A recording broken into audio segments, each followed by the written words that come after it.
원내대표 황운하입니다. 오늘은 22대 개원 이후 조국혁신당의 첫 최고위 회의입니다.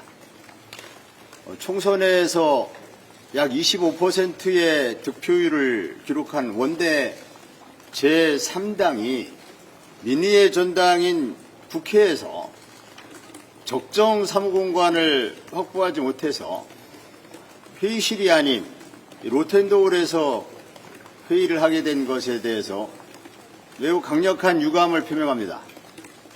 국민 여러분께는 대단히 송구스러운 마음입니다. 25%의 득표율을 기록한 정당이 교섭단체 역할을 하지 못하는 정치 선진국은 없습니다. 25% 득표율에 담겨있는 주권자 국민의 뜻이 의정활동에 온전히 반영될 수 있도록 비례성과 다양성이 존중받는 22대 국회가 될 수 있도록 조국혁신당은 정치개혁, 정치 발전에 앞장서겠습니다. 국회 사무처와 거대 양당이 낡은 관행과 기득권에서 벗어나서 정치 발전, 정치개혁을 위해 함께 뜻을 모아주시길 바랍니다. 조국혁신당에게 배정된 사무 공간은 우리 조국혁신당 의원님들께서 매우 격분해하고 있습니다. 마치 김밥 도시락을 시켰더니 김밥의 양 끄트머리만 모아가지고 그것도 도시락도 채우지 않은 채 이렇게 배달된 것과 마찬가지다. 이러한 공간을 어떻게 조국혁신당에게 수용하라고 제시했느냐, 이에 대해서 매우 격분하고 있는 상황입니다.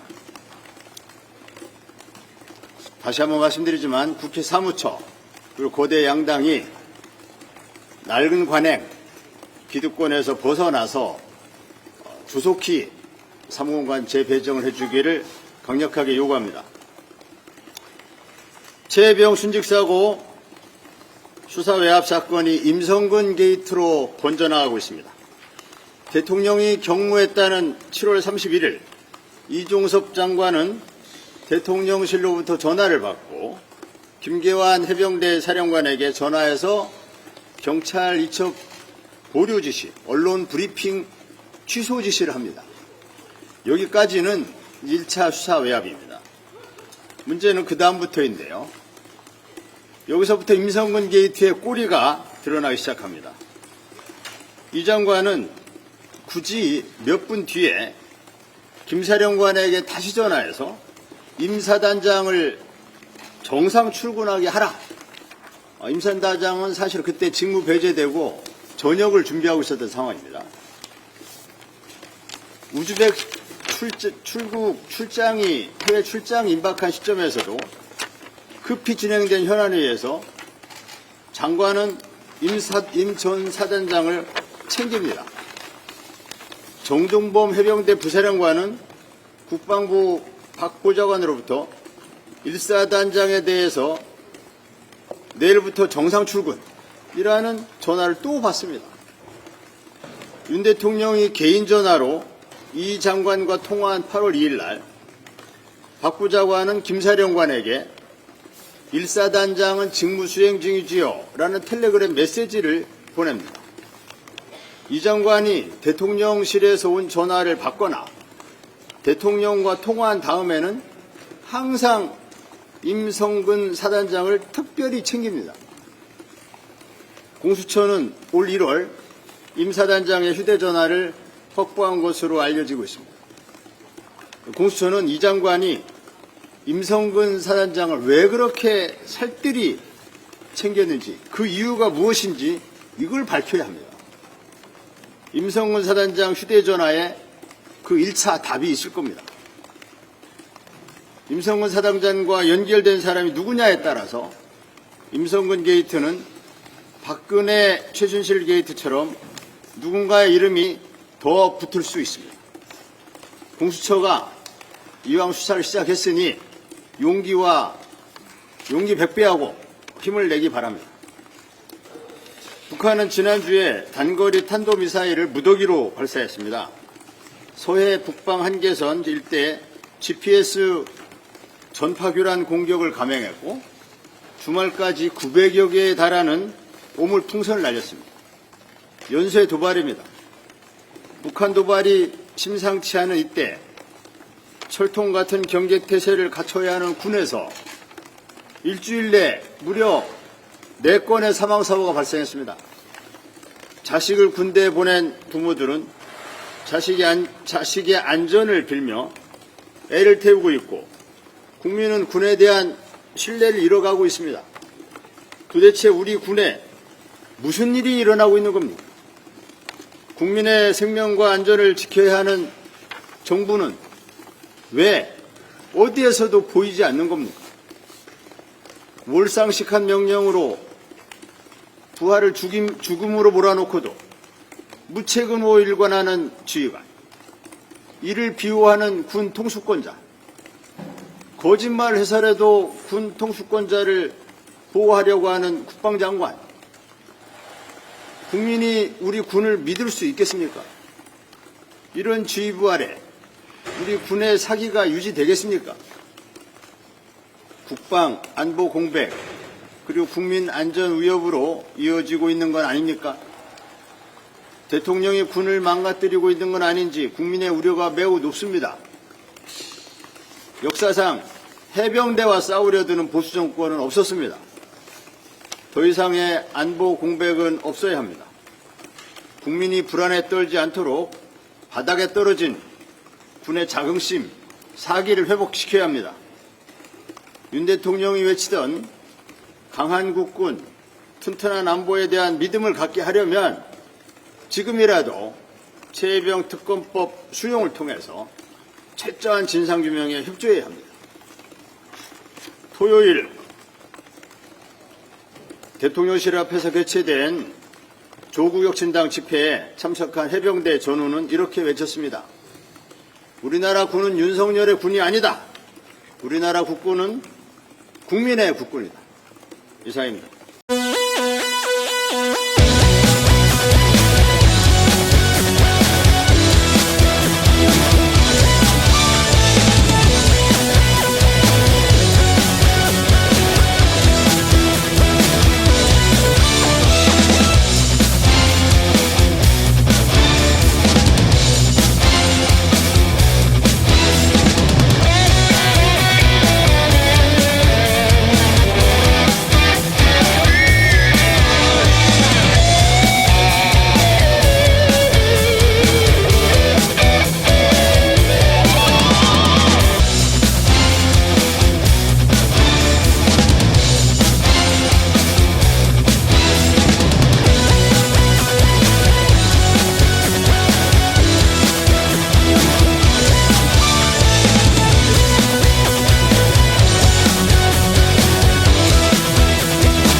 네, 조국혁신당이 당론 1호 법안으로 한동훈 특검법을 발의했습니다. 그리고 앞으로 윤석열 방지법도 발의하겠다라고 예고를 하고 있는데요. 조국혁신당이 선명성을 내세우고 또 그 어느 정당보다 더 빠르게, 더 선명하게 윤석열 정권을 향해서 지금 마치 질주하고 있다는 느낌도 드는데요. 자, 이 한동훈 특검법의 내용, 또 앞으로 조국혁신당의 활동 계획, 이런 것들에 대해서 알아보는 시간을 갖겠습니다. 박은정 의원 모시고 말씀 나눠보겠습니다. 안녕하십니까, 의원님? 안녕하세요. 네, 박은정입니다. 반갑습니다. 불러주셔서 감사합니다. 네, 저희 방송에는 처음 나오신 거잖아요. 네. 저랑 이제 처음 뵙게 됐는데. 네, 박 기자님하고는 처음인 것 같습니다. 네, 시청자분들께 이제 정말 국회의원이 되셨는데 소감 플러스 인사말 좀 들어보겠습니다. 안녕하세요. 오마이뉴스 시청자 여러분, 반갑습니다. 조국혁신당 박은정입니다. 국민 여러분들께서 지난 총선 기간 동안에 조국혁신당에 보내주신 지지와 성원에 힘입어서 제가 드디어 국회의원으로서 의정활동 시작하게 됐습니다. 윤석열 검찰 독재 정권 조기 종식을 위해서 저희 당이 저와 함께 가장 앞장서서 끝까지 싸우고 국민 여러분의 정치적 효능감을 느끼실 수 있도록 열심히 하겠습니다. 네, 반갑습니다. 정치적 효능감을 느끼기 위해서 열심히 하겠다라고 말씀하셨는데 상임위가 결정이 됐나요? 지금 이제 상임위 지원은 제가 지원은? 했고요. 이제 법사위 하겠다고 처음부터 말씀을 드렸고 아마 민주당하고 저희 이제 원내대표단에서 네. 상의를 해서 곧 배정이 될 것으로 알고 있습니다. 법사위 역시 예상하던 대로 법사위 지원을 하시고 이제 기다리고 계신데 네. 한동훈 특검법 이제 발의가 됐습니다. 네, 대표 개원 발의 첫날 하셨는데 조국혁신당이 네. 지난 총선 기간 동안에 약속드렸던 당론 1호 법안으로 제출했습니다. 네. 당론 1호 법안 뭐 여러 가지 사안도 있는데 이걸 1호 법안으로 선택한 이유 뭐가 있을까요? 윤석열 정권 하에 황태자죠. 한동훈 씨는. 그런데 그동안 많은 국민적 의혹이 불거졌음에도 불구하고 제대로 수사를 받지 않았죠.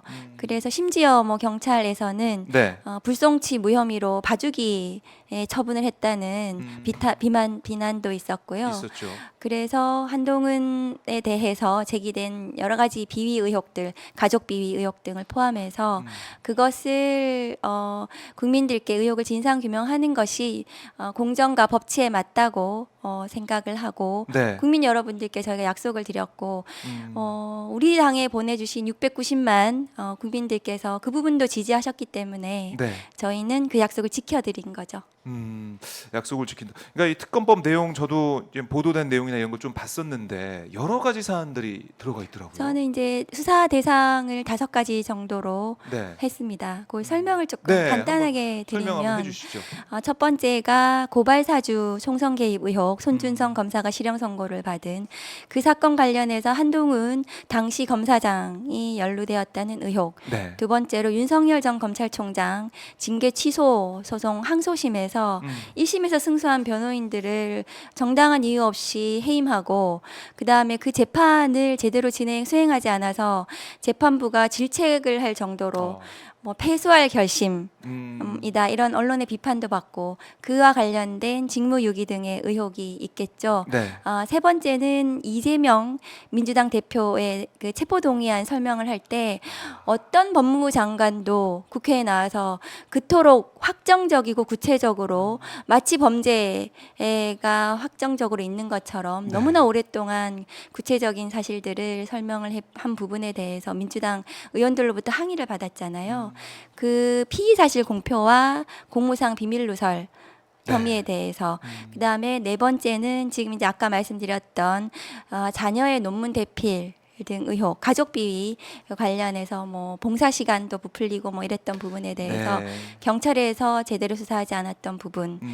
그 다음에 마지막으로 검사의 수사 개시에 관한 시행령이 있어요. 네. 검찰청법에서 위임해서 축소해서 위임했는데 그것을 무한정 한정없이 늘렸습니다. 그래서 검사가 직접 수사가 모든 부분에서 뭐 가능할 수 있도록 그 여지를 열어놓은 그래서 위임 입법의 한계를 초과해서 위법한 시행령에 네. 기해서 그 직무를 수행한 그런 부분들에 대해서 수사를 하고 그 수사 과정에서 드러난 관련 인지 사건들을 수사하도록 이런 내용입니다. 야, 들어보니까 종합특검법 같다는 느낌도 들고요. 한동훈 종합특검법 네. 이런 느낌도 드는데 수사 제대로 받았으면 좋겠어요. 이번에는 음. 휴대폰 제대로 제출해서 네. 비밀번호 제대로 풀고 그래서 국민적 의혹을 해소시키고 뭐 최근에 뭐 당대표 얘기도 있던데 그러게요. 전당대 출마. 그 예전에 MB가 본인이 대통령이 되고 나서 그 BBK 특검법을 받았잖아요. 그래서 의혹 뭐 해소하고 대통령 취임을 했는데 네. 만일에 본인도 뭐 당 대표에 나선다면 이런 의혹들 다 해소하고 국민들께 나가시는 게 맞다고 생각합니다. 국민들 앞에 떳떳하게 전당대에 출마해라. 네, 맞습니다. 해소하고 출마해라. 떳떳하다면 수사 받으면 되지 않느냐 네, 이런 그럼요. 말씀이신데 한동훈 특검법 이게 뭐 앞으로 어떻게 될지는 봐야겠지만 어쨌든 국민들의 많은 지지 또 이거 의혹 규명 필요하다 이런 말씀 많이 하신 것 같아요. 국민들께서 여론조사 최근에 보면은 네. 과반 이상이 지지해 주신 걸로 어, 저는 그렇게 봤습니다. 네. 그런 여론조사 나오기도 했었죠. 그래서 이거를 반드시 처리해야 된다 이렇게 말씀하셨고 네. 또 윤석열 방지법 이것도 지금 준비하고 있다고 들었는데 이거는 윤석열 뭔가요? 방지법은 이제 예. 검찰 개혁 입법들을 통칭해서 처음에는 윤석열 한동훈 방지법으로 이제 할까 하다가 뭐 네. 한동훈 존재 자체는 뭐 그렇게 중요한 존재가 아니기 때문에 앞으로 윤석열 같은 정치 검찰이 다시 나오지 않도록 검찰을 국민들께 인권을 수호하고 공소 유지에 충실한 네. 건강한 기관으로 재건축하는 입법들이죠. 예를 들면은 뭐 수사와 기소를 분리하는 공소청법, 수사청법을 네. 하고 그다음에 수사 절차의 이성균 방지법을 저희가 공약으로 약속드렸습니다. 그래서 그런 부분들까지 합쳐서 국민들께 이것이 검찰 개혁 입법이다라고 하고 검찰 독재 조기종식 특별위원회 제가 위원장으로서 특위 내에서 논의되고 있고 조만간 선보일 예정입니다. 네. 이 조국 혁신당이 어떻게 보면 지금 6월 들어서자마자 또 22대 국회 개원하자마자 한동훈 윤석열 타겟을 딱 정해놓고 또 검찰을 개혁하겠다 이걸 좀 정해놓고 가고 있다 이런 느낌이 들어요. 결국에는 국민들이 원하는 게 조국 혁신당에 바라는 게 바로 그거다. 선명하게 네, 맞습니다. 직진해라. 맞습니다. 이렇게 보시는 저희는 거군요. 더 보다 빠르게 네. 더 선명하게 국민들께 약속한 검찰 개혁을 이뤄내겠다는 말씀이죠. 네. 거기다가 지금 최혜병 특검법 네. 이것도 이제 민주당에서 당론 1호로 발의를 했더라고요. 그래서 조국 혁신당에서도 아마 재추진 공조를 하는 그러니까 이렇게 같이 가는 뭐 느낌도 들고 당연히 같이 가야 되고요. 지난 주말에 용산 대통령실 앞에서 조국 혁신당이 당원들하고 집회를 가졌습니다. 네. 거부하는 자가 범인이다. 이렇게 저희가 집회를 했고 네. 오늘 공수처에 윤석열 대통령과 이종섭 장관의 직권남용 권리행사 방해에 대해서 공수처에 고발을 하러 갔습니다. 네. 윤 대통령과 이종섭 장관이 그 최혜병 수사 과정에서 언론 브리핑을 취소를 시키고 그 다음에 뭐 수사 혐의자를 축소하고 네. 그 박정훈 대령에 대해서 무리하게 입건해서 구속영장을 청구하고 기소하고 이 모든 일련의 과정들이 직권남용 권리 행사로 저희는 봤고 그리고 지금 속속 스모킹 건이 드러나고 있잖아요. 뭐 대통령 개인 폰으로 이종섭 전 장관에게 직접 지시를 했다는 것이 의심되는 여러 정황들이 지금 뭐 직접 나와서 네. 윤석열 대통령을 직접 고발해서 공수처가 제대로 수사할 수 있도록 저희가 오늘 진행을 시키고 있습니다. 네. 근데 지금 공수처가 사실은 지난해 11월에 이 통화 사실을 알았다라는 보도도 나오고 있지 않습니까? 네. 공수처가 제대로 수사할 수 있을까? 이 사건 수사는 직접 살아있는 권력, 뭐 윤석열식 네. 검찰 개혁이라고 했던 살아있는 권력에 대한 수사이기 때문에 공수처에서 서너 명의 검사 수사관만으로는 너무 그러니까요. 부족하죠. 그리고 공수처가 이 사건을 제대로 다 수사를 했다 하더라도 기소 권한이 없어요.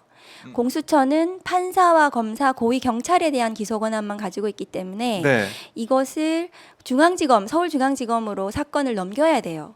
수사를 다 마치고. 그런데 지금 친윤 검사라고 불리는 이창수 서울중앙지검장이 대통령을 제대로 수사를 할 수가 있겠습니까? 아하. 이종섭 전 장관을 기소할 수 있겠습니까? 네. 그래서 공수처 수사에는 한계가 있는 거죠. 그래서 특검이 유일한 해답인 이유입니다. 특검이 유일한 해답이다. 하지만 일단은 이제 공수처에 이 사안 지금 드러나고 있는 의혹에 대해서는 수사해 달라라고 요청을 오늘 하는 우선은 상황이고. 윤석열 대통령실 그리고 대통령에 네. 대해서 수사가 진행되어야 되고 지금 뭐 개인 폰이 드러났잖아요. 네, 네. 그 통화내에 그러면 그 개인 폰을 압수수색해야 됩니다. 어. 그리고 이종섭 전 장관에 대해서도 그 휴대폰, 그 당시에 쓰던 휴대폰에 대해서도 어떤 지시와 이것이 이루어졌는지를 수사로 밝혀야 되는 부분이죠. 네. 근데 대통령실에서는 이제 경로설도 사실 지난해에는 네. 이게 망상이다라는 얘기가 나왔었는데 처음에 그랬었죠. 처음에 그랬는데 이제는 아니 뭐 야단쳤다. 저는 어쨌든 자백이 아닌가 생각합니다. 그 자체로. 자백이다. 경로했다는 것을 인정을 사실은 하고 야단쳤다가 네. 경로했다. 그러니까 화냈다라고 볼 수가 있기 때문에 인정한 거다. 그 사실상 제 자백했다? 검사의 그 입장에서 이 사건을 들여다보면 의원이 아니고 네, 검사 입장에서 출신이시니까, 예. 이 사건이 이 정도 수사가 됐으면 저는 거의 간접 증거의 종합적 증명력을 봤을 때 기소가 가능한 사안이다. 윤석열 그래요? 대통령 장관과 이종섭 장관의 직권남용 부분에 대해서 예. 이 정도면은 증거가 박정훈 대령의 직접 진술이 있기 때문에 이것을 보완하는 뒷받침하는 여러 가지 정황 증거들이 거의 나왔기 때문에 네. 이 부분은 윤석열 대통령에 대해서 기소를 할 수 없지만 수사는 가능하거든요. 네. 그래서 직접 수사를 해야 된다고 저는 생각합니다. 아, 직접 수사를 해야 된다. 통화도 아니 이 야당은 쳐놨기 때문에 통화 그 이권 가지고 지시한 내용 그런 통화가 아니다. 아니 국무위원한테 대통령이 전화할 수 있는 거 아니냐 이런 얘기 대통령실 쪽에서 나오고 있어요. 그러니까 위법한 게 아니다라는 얘기 계속 하고 있는데 어떻게 보십니까? 개인 폰으로 통화를 한 이유를 모르겠고 그 첫 통화를 하고 나서 박정훈 대령이 보직 해임이 됐어요. 그러니까 그 통화와 그 후에 1년에 벌어진 여러 가지 직무 수행들이 국방부에서 일어났던 네. 것들을 이렇게 이 하나하나 이렇게 대조를 해보면 그 직후에 무슨 일이 일어났는지를 보면 이것은 전체적으로 구성이 가능하겠죠. 범죄 사실이. 아, 그러니까 퍼즐 맞추듯이 퍼즐 하나씩 맞추듯이. 맞춰가면은 분명히 수사할 수밖에 없는 상황이 네, 드러나는 그럼요. 거다. 네. 근데 압수수색 할 수 있습니까 공수처가? 공수처가 저는 그것이 쉽지 않다고 생각합니다. 왜냐하면은 이 통화 내역을 작년에 이미 확보했다는 언론 보도가 그러니까요. 있잖아요. 그러면은 당연히 그 윗선에 대한 수사가 진행이 돼야 되는데 대통령실에 대한 네네. 압수수색이 안 이루어지고 있죠. 근데 그렇게도 얘기할 수 있을 것 같아요. 아니 이게 그걸 알았더라도 증거를 확보하고 그러니까 밑에서부터 차근차근 가면서 맨 마지막에 가는 거 아니냐. 좀 뭐 기다려 주면은 할 수 있다 근데 공수처가. 7월에 지금 통화 내역 보존 기간이 끝나는 기간이고 최수근 그 해병에 대한 그 사건이 네. 작년 7월에 일어났잖아요. 그리고 김계환 사령관 소환해서 조사하는데 한 달이 걸렸어요. 그러면 지금 이시원 비서관을 지금 소환조차 못하고 있는 모양인데 네. 그럼 언제 하세월에 수사를 한다는 말이고 네. 그리고 수사를 다 끝낸다고 하더라도 중앙지검에 사건을 또 넘기면 중앙지검에서 이 사건을 뭐 한없이 뭉개고 있을 수도 있는 거잖아요. 그 대통령 배우자 김건희 씨 주가 네. 조작 사건도 지금 몇 년째 그냥 진행이 안 되고 있는 것으로 되는 상황을 보면 그럼 이 사건은 뭐 기약이 없는 기약이 거죠. 없다 이렇게 네. 두고 본다면 네. 뭐 몇 년은 끌어도 이상하지 않다 이렇게 보신 거군요. 근데 검찰이 자의적 수사권, 선택적 수사, 선택적 기소권을 가지고 어떤 사건은 뭐 정강석화와 같이 수사하고 어떤 사건은 뭐 지지부진하면서 하는 신용만 하고 네. 이래서는 뭐 법치와 공정, 윤석열식 법치와 공정이 뭐 조롱받는 상황이 된 거죠. 아, 근데 만약에 윤 대통령이 그 전화기를 뭐 수사한다 그럴 때 내지 않는다. 그 수사 전화기가 뭐 분실됐다 아니면 암호가 걸려 있다. 이렇게 되면 어떻게 됩니까? 아, 그 대통령직의 공직을 수행하는 분이라면 당연히 수사에 협조를 하셔야 되겠죠. 뭐 그동안에 뭐 본인이 직접 수사를 많이 하셨고 수많은 피의자들 휴대폰을 받아서 또 그 포렌식을 하고 이래서 수사를 진행을 하셨던 분이잖아요. 그러면 공직자로서 당연히 수사에 협조하고 본인이 뭐 그 혐의가 없으면 네. 당당하게 받으면 된다고 생각합니다. 당당하게 받아야 된다. 그러니까 이게 참 이종섭 전 장관은 사실 당시에 쓰던 지난해 쓰던 전화기가 아니라 새로운 전화기를 네. 공수처에 냈다라는 거 보면 전화기가 중요한 증거인 것 같다는 생각이 드는데 제대로 확보가 될 수 있을지. 이종섭 전 장관 전화기는 이제 확보가 안 되는 건가요? 이렇게 되면? 뭐 그런 부분도 그 아까도 말씀드렸다시피 당시에 사용하던 전화기나 이런 부분들에 네. 대해서도 수사를 해야 된다고 저는 생각합니다. 왜냐하면 지금 그 직접 통화한 내용이 나왔잖아요. 그러니까요. 네. 전화기가 지금 어디 있는지 이것도 좀 파헤쳐봐야 될 것 같고 이 결국에는 검사들의 수사, 검찰의 수사, 공수처의 수사 이걸 믿지 못하기 때문에 결국 특검을 통해서 국민들이 궁금해하는 사안들은 독립적이고 다, 어쨌든 공정한 특검이 임명이 되어서 네. 수사를 해야 되는 거죠. 이 최혜병 특검법에 대해서는 국민들이 한 80% 국민들이 지지하고 있습니다. 그렇죠. 특검을 통해서밖에 밝힐 수밖에 없는 상황이다 이렇게 말씀을 하셨는데 검찰 개혁 얘기로 다시 한번 돌아가서 얘기를 해보면은 지난주에 있었던 판결을 좀 짚어봐야 될 것 같아요. 유호성 씨 간첩 조작 사건과 관련해서 헌재가 안동환 검사에 대한 탄핵 소추 5대4 의견을 기각을 했습니다. 어떻게 보셨습니까 이거는? 그 판결은 이해가 되지 않는 판결이죠. 이해가 되지 않나요? 그 헌재 재판관들이 공소권 남용을 인정을 하고도 음. 그 중에 2명은 중대성이 없다. 그래서 탄핵을 시킬 만큼은 아니다. 이렇게 판단을 한 거잖아요. 그렇습니다. 그 사건은 유성 그 간첩 조작 사건, 지금 그 사건 주인 검사가 이시원 공직기관 비서관이었어요. 그 사건에 대해서 많은 논란이 있었고 결국엔 무죄가 났는데도 불구하고 네. 예전에 기소유예 처분했던 불기소 처분했던 것을 가지고 보복 기소를 한다는 비난을 받으면서 기소가 됐단 말이죠. 그런 것에 대해서 대법원에서 공소권 남용이다라고 최초의 역사상 최초의 판결입니다. 그러니까 대법원에서 공소권 남용이라고 판결한 것에 대해서 네. 헌법재판관들이 헌법재판소에서 위법하지 않다고. 위법하지까 공소권 남용이 아니다라고 2명이 하는 바람에 그것이 기각이 됐어요. 그런데 예. 검사의 기소권은 핵심적이고 본질적인 권한이에요. 그럼요. 그 권한을 남용을 하면 국민의 기본권 침해가 말도 못하게 이루어지는 겁니다. 그것이 어떻게 중대하지 않다는 건지 저는 이해가 되지 않고 네. 매우 반법치적인 판결이 아닌가 생각을 합니다. 유성 씨가 그 법위에 검사가 있다 이렇게 그러더라고요. 언급을 했더라고요. 저는 예. 충분히 공감합니다. 법위의 검사다. 그러니까 검사라는 지금 해보셨으니까 검사의 이제 권력이 막강하잖아요. 네. 수사권과 기소권이 있기 때문에 그 막강한 권력을 가지고 사실 우리 국민들을 위해서 쓰면 좋지만 자신의 정치적인 이해나 아니면 정치적인 야망을 위해서 쓰게 된다면 아니면은 어떤 권력자를 위해 쓰게 된다면 이게 정말 불행한 일이거든요. 그걸 막기 위해서 검찰 개혁이 필요하다 이렇게 말씀을 하시는 거고 검사는 근데 이렇게 되면 국민을 생각할 때는 왜 탄핵 심판을 통해서만 파면할 수 있을까? 이것도 좀 답답하게 생각하실 것 같아요. 이렇게 헌재에서 이런 판결을 내리다 보면 네. 이게 이어지다 보면은 검사는 우리가 어떻게 할 수 없는 거 아니야? 이런 생각도 하실 것 같습니다. 그게 이제 판사징계법, 법관징계법에와 똑같이 검사징계법에 파면은 되어 있지 않고요. 네. 그래서 검사를 파면하려면 탄핵으로만 가능하도록 그렇게 법률상 규정이 되어 있죠. 법률상. 그래서 검사가 판사와 같은 어쨌든 좀 특수한 신분 보장을 해주는 그런 이제 법률이라고 볼 수 있는데요. 네. 공정하고 정의로운 검사가 권력에 맞서다가 임의로 파면이 되면 안 되기 때문에 그 신분 보장을 신분 해주었을지 모르겠지만 네. 지금은 지금 안동환 검사와 같이 공소권을 남용을 했는데도 불구하고 그 검사로서 중대 비위에 저는 해당한다고 생각하거든요. 네. 그러면은 그런 검사에 대해서는 어쨌든 최고 수위의 징계를 해야 되는 거죠. 그 파면을 통해서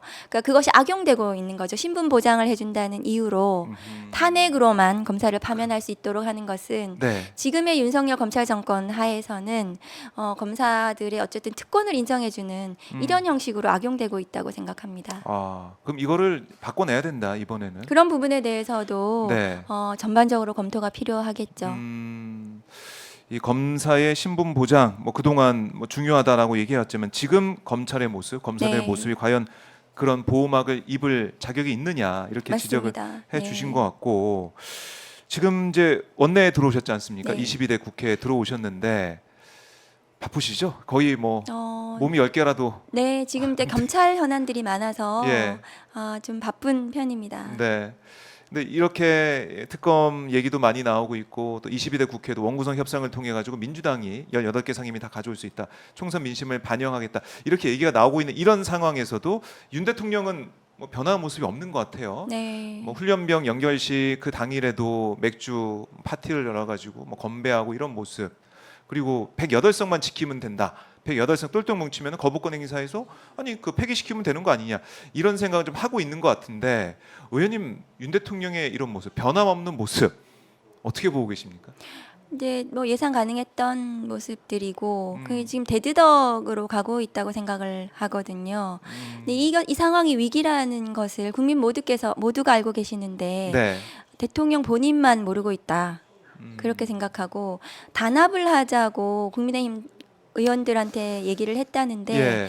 그렇게 말한다고 단합이 될지 모르겠습니다. 저는 최근에 지지율이 뭐 21% 그렇게 지난주 나와서 한국갤럽조사가 그렇더라고요. 10%대를 향해 가고 있잖아요. 네. 그래서 도대체 지지율 몇 퍼센트면 물러나겠냐고 물어보고 싶습니다. 지지율 몇 %면 물러나겠느냐.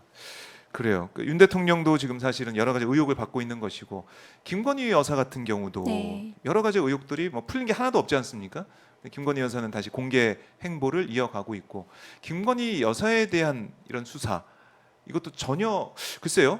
검사에 이번에 보면은 부장검사는 뭐 유임됐다라고 하고는 있지만 제대로 수사가 되겠습니까? 어떻습니까? 이제 그 사건 이제 수사가 진행이 되다가 이원석 검찰총장이 마치 뭐 좀 수사를 하겠다는 태도를 보이자 이 검찰 인사가 진행이 됐잖아요. 그래서 네. 1차장, 4차장을 지금 이제 그 더 영전 형식으로 영전 빼면서 예. 그 당시에도 고소인 참고인들 수사를 쭉 하고 나서 대통령실이라든가 뭐 그 기타 여러 가지 코바나 뭐 사무실이라든가 네. 이런 부분들에 대한 압수수색이 진행이 돼야 됐었는데 그 흐름이 끊겨버렸어요. 아. 그 당시에. 예. 그리고 나서는 이제 서울중앙지검장을 친윤 검사로 그 내세우면서 뭔가 이게 수사가 지지부진 되고 그러면서 이창수 검사장이 출근하던 날 그 대통령 배우자가 그 공개 행보에 나섰죠. 네. 그 모습을 보면 이제 검찰 수사가 뭔가 이제 그 제대로 이제 약간 무마가 된 이제 좀 안심할 수 있는 수준에 이르렀다고 판단을 하고 네. 공개 행보에 나선 것이 아닌가 의심스럽고 그 제가 보기에는 그런 식의 이제 그 공개 행보 자체가 국민들에게 너무나 큰 피로감을 주고 있고 최근에 민주당 이성윤 의원이 종합특검법을 네. 발의했지 않습니까? 그 부분에 대한 지지도 굉장히 클 거라고 저는 생각합니다. 그렇네요. 진상 규명 꼭 해야 된다. 이렇게 정리를 해 보고요. 자, 저희가 시간이 거의 뭐 다 돼가고 있는데, 시간이 너무 빨리 가가지고 못 던지면 다음에 한번 모셔서 네. 다시 한번 종합적으로 질문을 드리도록 하겠습니다.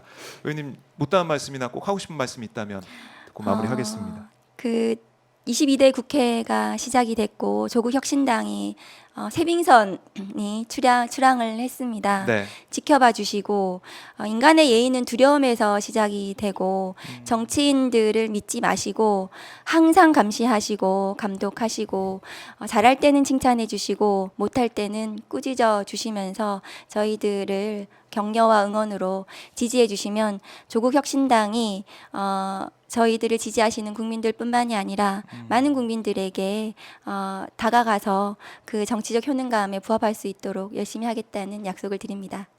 알겠습니다. 의원님 말씀 잘 들었습니다. 네, 감사합니다. 고맙습니다.